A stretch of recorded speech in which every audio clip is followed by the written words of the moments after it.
तो नमस्कार प्यारे बच्चों, आप सभी का एक बार फिर से स्वागत है आपके अपने YouTube चैनल समग्र शिक्षा MP09 पर। काफ़ी लंबे समय के बाद आपके सामने ये वीडियो लेकर आया हूँ और आपका ये वीडियो बहुत बेहतरीन तरीके से और बहुत आसान भाषा में आपको समझाया जाएगा कि संवृत नियम, जो कि आपका गणित कक्षा 8 की जो गणित का फर्स्ट चैप्टर है, उसमें संवृत और क्रम विनिमय और सहचार्यता के नियम को अच्छे से जानना और फिर सवालों को करना, ये एक बेहतर स्टूडेंट की पहचान होती। तो ये कब बेहतर होगा? जब आपको ये सारी चीज़ें बेहतर तरीके से समझ में आए। तो आज इस वीडियो के अंदर हम संवृत नियम को सीखेंगे, जानेंगे कि संवृत नियम होता क्या है। तो चलिए देर ना करते हुए सीधे हम संवृत नियम के ऊपर चलते हैं, समझते हैं। उससे पहले अगर आप नए हो तो वीडियो को लाइक और चैनल को सब्सक्राइब करना ना भूलें। चलिए देर न करते हुए हम समझते हैं इसको। जैसा कि आप देख पा रहे हैं, संवृत नियम यानी क्लोजर प्रॉपर्टी, ये होती क्या है? देखिए, क्लोजर प्रॉपर्टी का अर्थ होता है, अगर मैं कहूँ कि कोई नंबर मुझे मिला है और उसी ग्रुप का मैं अगर एक और नंबर ले लूं और जब उसका मैं संक्रिया यानी यहाँ पर प्लस माइनस मल्टीप्लिकेशन या डिवाइड करवाऊं और जो परिणाम आएगा वो परिणाम भी उसी ग्रुप का होगा, तो मैं कहूँगा कि वो क्या है? संवृत है। अगर नहीं होगा तो हम कहेंगे संवृत नहीं है। इसी पर एक परिभाषा डेफिनेशन है कि यदि किसी संख्या समूह की दो संख्याओं पर कोई गणितीय संक्रिया यानी प्लस माइनस गुणा भाग करने पर परिणाम भी उसी समूह की संख्या हो तो वह संवृत कहलाती है। इंग्लिश वालों के लिए भी है कि if any operation performed on two numbers of a set results in a number from the same set, the set is closed under that operation. चलिए अब फटाफट हम देखते हैं प्राकृत संख्याओं के ऊपर। जैसा कि आप सभी को पता होगा प्यारे बच्चों कि प्राकृत संख्या एक से लेकर स्टार्टिंग कहाँ से होती है? एक से तो इनफाइनाइट तक, यानी हम जिसे डिफाइन ना कर पाए तो प्राकृत संख्या होती है। अब चलिए हम देखते हैं कि क्या प्राकृत संख्याएं योग में संवृत है या नहीं है। अब मैंने 3 लिया तो 3 भी एक प्राकृत संख्या है। अब योग है यानी प्लस 5 लिया मैंने अपनी इच्छा से, आप कोई भी एक नंबर ले सकते हैं, 2 नंबर ले सकते हैं। 5 लिया तो 3 और 5 का जब मैंने एडिशन यानी योग करवाया तो मुझे जो मिला नंबर वो 8, और 8 भी मेरा प्राकृत संख्या है, नेचुरल नंबर है। तो मैं कह सकता हूं कि योग में प्राकृत संख्या क्या है? संवृत है। क्या मेरी ये बात आप लोगों को समझ में आई? बेहतर तरीके से समझ आएगी। अब हम इसी के अंदर व्यवकलन देखेंगे। व्यवकलन यानी सब्ट्रैक्शन, यानी हम 2 नेचुरल नंबर लेकर उनका सब्ट्रैक्शन करवाएंगे। अगर मुझे वापस नेचुरल नंबर मिलता है तो मैं कह सकूंगा कि ये संवृत है, अगर नहीं मिलेगा तो संवृत नहीं है। जैसा कि मैंने यहाँ पर 3 लिया, उसको मैं माइनस करवा रहा हूँ 5 से, लेकिन जो परिणाम आ रहा है वो आ रहा है माइनस का 2।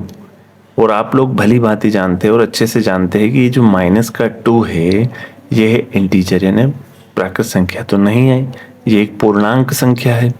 ये नेचुरल था यानी ये प्राकृत था, ये भी प्राकृत था, लेकिन जब मैंने एक ऑपरेशन यानी सब्ट्रैक्शन को परफॉर्म करवाया तो जो रिजल्ट मिला वो माइनस का 2 मिला।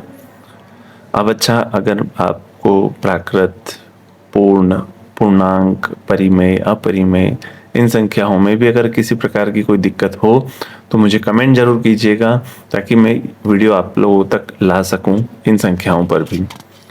चलिए व्यवकलन भी देख लिया, इसीलिए हमको पता चला कि यहाँ पर जो ये प्रॉपर्टी है संवृत नियम, संवृत जो नियम है वो व्यवकलन में काम नहीं करता। क्यों? क्योंकि नेचुरल नंबर लेने पर भी 2 नेचुरल नंबर को जब व्यवकलन कराया गया ना, सब्ट्रैक्ट करवाया गया, तो मुझे क्या मिला? माइनस का 2 है ना। तो माइनस का 2 अगर मुझे मिला है तो ये एक इंटीजर है, यानी प्राकृत संख्या नहीं है, ये एक इंटीजर में। चलिए अब देखते हैं हम गुणन में, मल्टीप्लिकेशन में। यहाँ पर भी देखिए एक 4 जो कि एक नेचुरल नंबर है, उसका मल्टीप्लाई मैंने 2 से करवाया, 2 भी एक नेचुरल नंबर है। तो मुझे जो परिणाम मिला 4 टू 8 वो भी एक नेचुरल नंबर मिला। फिर वही मैं डिवाइड करवा के देखिए, जब परिणाम मुझे नेचुरल मिला तो मैं कह सकता हूँ कि गुणन में जो हमारा नेचुरल नंबर है वो क्या होता है, क्लोज्ड है यानी समृद्ध होता है ना। डिवाइड भाग में हम देखते हैं कि जब मैं 2 का डिवाइड 4 से लगवाता हूँ तो ये भी नेचुरल नंबर, ये भी नेचुरल नंबर, लेकिन मुझे प्राप्त जो होती है वो होती है एक रेशनल नंबर यानी एक परिमेय संख्या। तो मैं कह सकता हूँ कि भाग के अंदर जो हमारी परिमेय संख्या है, सॉरी हमारी जो नेचुरल नंबर है, प्राकृत संख्या है, वो नॉट क्लोज्ड यानी समृद्ध नहीं है। तो ये जो समृद्ध नियम है हमने नेचुरल नंबर के अंदर देखे, सेम हम देखेंगे अब पूर्ण संख्याओं के अंदर यानी होल नंबर्स। और होल नंबर्स के बारे में हमें अच्छे से पता है कि ये 0 से स्टार्ट होते हैं, अनंत तक इनफाइनाइट जाते हैं। तो चलिए पहला हम देखते हैं योग में, क्या योग में पूर्ण संख्याएं समृद्ध है या नहीं है। तो सबसे पहले मैं एक पूर्ण संख्या यानी एक होल नंबर लूंगा जो कि मैंने लिया 0। आप कोई भी एक होल नंबर ले सकते हैं, मैंने 0 लिया है, प्लस योग, क्योंकि योग हम यहाँ पर संक्रिया यहाँ पर करवाएंगे तो योग यानी प्लस लेंगे, प्लस लिया और फिर एक होल नंबर लिया 5। जब मैंने इनको जोड़ा तो मुझे जो मिला वो भी एक होल नंबर मिला। तो मैं कह सकता हूँ कि योग में जो पूर्ण संख्या है वो समृद्ध है यानी क्लोज्ड है।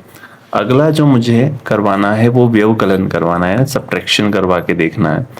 तो सब्ट्रैक्शन में देखिए ये नॉट क्लोज्ड है, क्यों नहीं है, क्योंकि देखिए 2 एक पूर्ण संख्या है यानी एक होल नंबर है, 7 भी एक पूर्ण संख्या होल नंबर। जब मैं 2 में से 7 को माइनस करवाता हूँ तो मुझे माइनस का 5 मिलता है जो कि एक इंटीजर है यानी पूर्णांक है।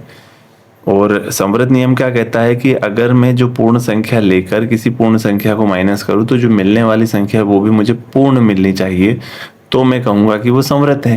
लेकिन यह मुझे क्या मिला है, पूर्णांक मिला है। इसीलिए व्यवकलन में जो पूर्ण संख्या है वो कभी भी समृद्ध नहीं होती। ठीक है, बढ़ते हैं आगे गुणन में।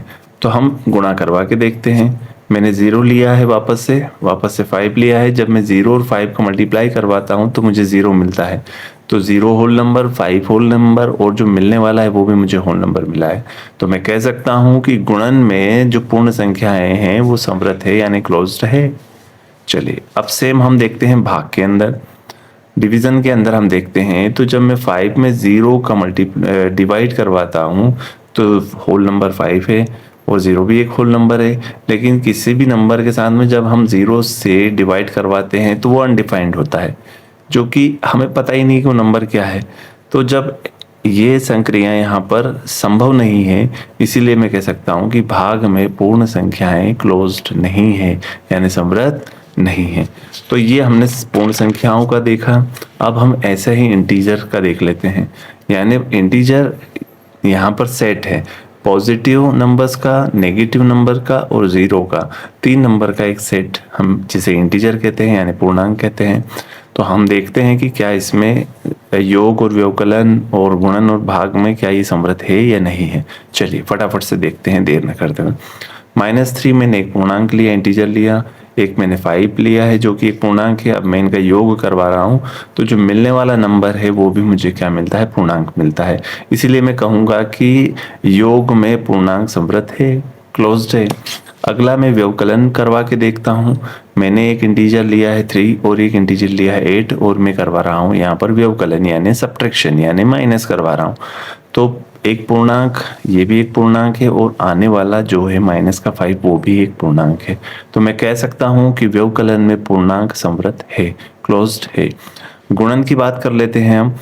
तो यहाँ पर मैंने एक इंटीजर एक पूर्णांक लिया है, 4 एक इंटीजर पूर्णांक लिया है जिसका मैं मल्टीप्लाई करवा कर देखता हूँ तो जो आने वाला नंबर है वो भी एक पूर्णांक है। तो मैं यहाँ भी कह सकता हूँ कि गुणन में जो पूर्णांक है वो समृद्ध है, क्लोज्ड है यहाँ पर। अब इसका लास्ट भाग डिवाइड करवा के देखते हैं।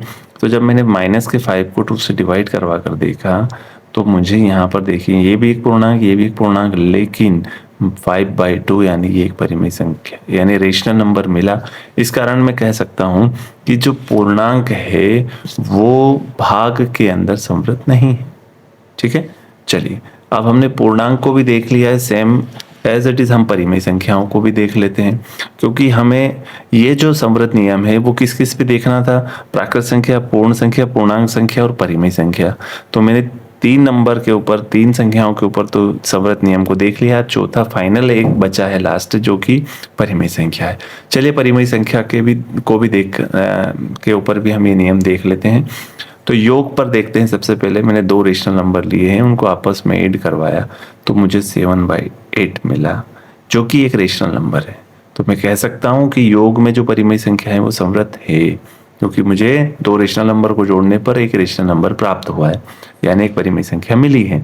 व्यवकलन में देखते हैं, जब 2 रेशनल नंबर, 2 परिमेय संख्याओं को जब मैं आपस में माइनस करवाता हूं तब भी मुझे एक परिमेय संख्या मिलती है। तो मैं कह सकता हूं व्यवकलन में परिमेय संख्याएं संवृत है ना। चलिए गुणन की बात कर लेते हैं। तो जब मैं 2 नंबर जो परिमेय संख्या लेता हूं उनका आपस में मल्टीप्लाई करवाता हूं तो मुझे वापस से एक रेशनल नंबर मिलता है। तो मैं यहां कह सकता हूं कि गुणन में भी परिमेय संख्याएं संवृत है। लेकिन बात फिर अटक जाती है डिवाइड में, भाग में। यहां पर परिमेय संख्या संवृत नहीं है। क्यों नहीं? जब मैं 2 परिमेय संख्या, एक ये और एक ये ले लेते हैं, जब 2 परिमेय संख्या लेता हूं तो यहां पर मैं क्या देख पाता हूं कि यहां डिवाइड संभव नहीं हो पा रहा है। क्योंकि देखिए 2/3 को जब 0/1 से मैं डिवाइड करने का प्रयास करूंगा तो मैं इसको आसान करने के लिए 2/3 और जब डिवाइड को हम किसी 2 रेशनल नंबर को रिवर्स कर देते हैं तो वो मल्टीप्लाई में कन्वर्ट हो जाते हैं। तो 2/3 इंटू 1/0, और किसी भी नंबर, और देखिए 2 से 1 का मल्टीप्लाई करूंगा तो 2 आएगा, और 3 का 0 से मल्टीप्लाई करेंगे तो 0 आएगा। और किसी भी नंबर के नीचे अगर 0 आए तो वो हो जाता है इनफाइनाइट, यानी नॉट डिफाइन हो जाता है। तो जब नॉट डिफाइन है, हम डिफाइन ही नहीं कर पा रहे हैं, तो हम कैसे कहेंगे? इसीलिए मैं कहूंगा कि भाग में परिमेय संख्या संवृत नहीं है। तो आपको ये वीडियो कैसा लगा मुझे कमेंट सेक्शन में ज़रूर बताइएगा, और अपने दोस्तों तक वीडियो को शेयर करना ना भूले, क्योंकि जितने बच्चों तक ये वीडियो पहुंचेगा उनका भला होगा। और अगर ये मैं प्रयास कर रहा हूँ अपनी ओर से, तो आप भी इतना प्रयास कीजिएगा। और वीडियो कैसा लगा हमें कमेंट सेक्शन में ज़रूर बताइए, क्योंकि इस एक वीडियो के पीछे हमारी बहुत मेहनत होती है।